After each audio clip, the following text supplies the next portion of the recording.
What is up, everybody? Welcome back to another video. So in this video today, I've just made a little compilation of a bunch of hot laps I've been doing in the Super Formula SF23 car. I bought it yesterday, and it's just the best car I've driven probably in like any sim at the moment, and it's just my absolute favourite. So I've made a little compilation of all the hot laps I've done in the car. So let's get straight into it.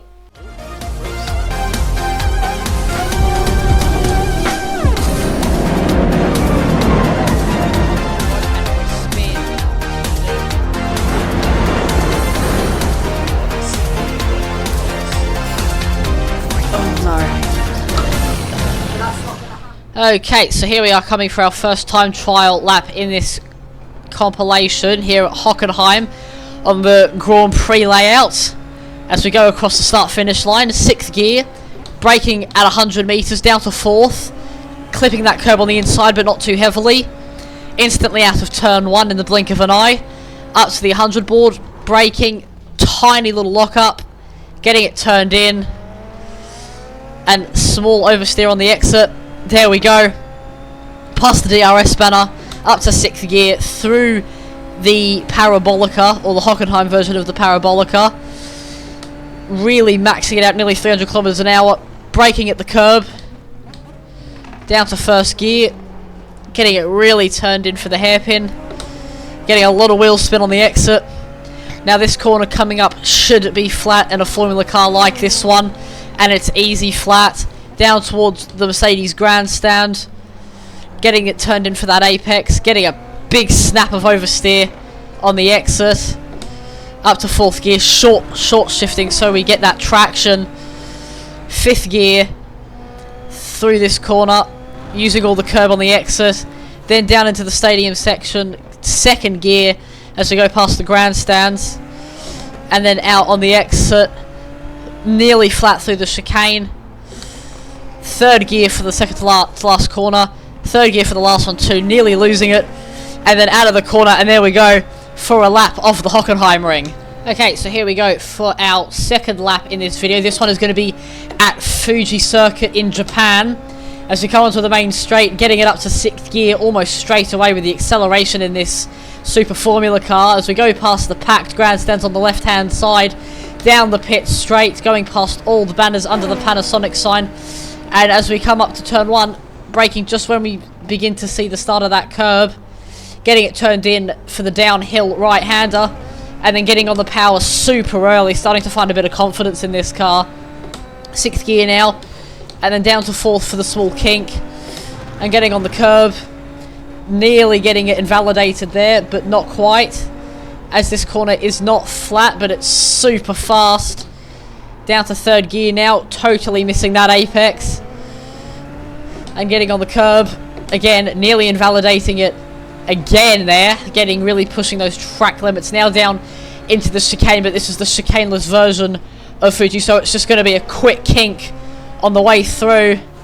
3rd gear now for the uphill right-hander, getting as close to that apex as we can, using the curb on the left-hand side, and then down to gear 2, small lock-up, but we get it turned in, and then on the way out, gear 2 once more for the final corner, slightly missing that apex, and then getting on the power super early as we roar past the spectators, up to 6th gear, climbing up to 270 kilometers an hour, 280, and that is going to be a lap. It is a 122.129, and that is a very strong lap considering it was my first ever lap of Fuji in this car.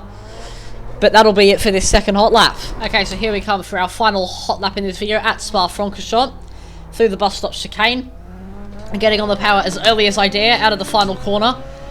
As across the start line we go for this final lap, already barreling up towards La Source, getting it turned in 1st gear, getting on the power super early as we come out of La Source, and now dropping down the hill, sticking to the right-hand side to pick up the aerodynamic benefit off of the wall, and now it's flat through Eau Rouge, taking those curbs up through Raidillon, getting the curb on the outside, and we are flawlessly through there. This car making absolute piece of cake of the Eau Rouge Raidillon complex, Now up towards Lacom, braking, third gear, getting it turned in for that apex, and then at that apex 2, having a huge moment on the curb.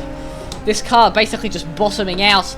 And now as we head down towards Rivage, gear 3 on the way in, which will be turned into gear 2 because of the understeer, and trying not to extend the track.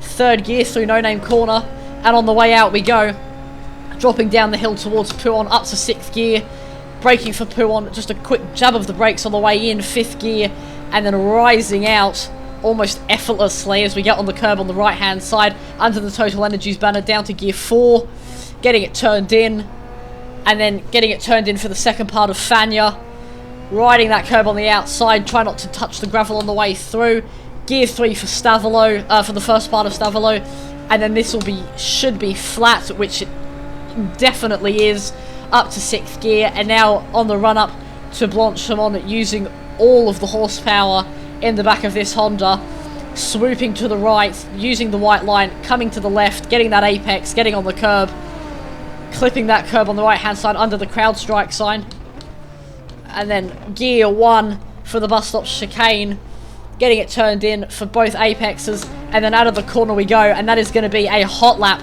of Spa-Francorchamps. It is a 1 minute 58.598, and that is very, very respectable once again for a first time. Okay, so that will do it for this video, everybody. Hopefully you all enjoyed. I know I did. I had a lot of fun recording this. You know, that car was brilliant fun to drive, and I know it's expensive, but if you have and if you can afford it, definitely go and check out the Super Formula car because it's just great. But that'll do it for this video. Hopefully you all enjoyed, and I will see you guys in the next video. So take care, have an awesome day, everybody.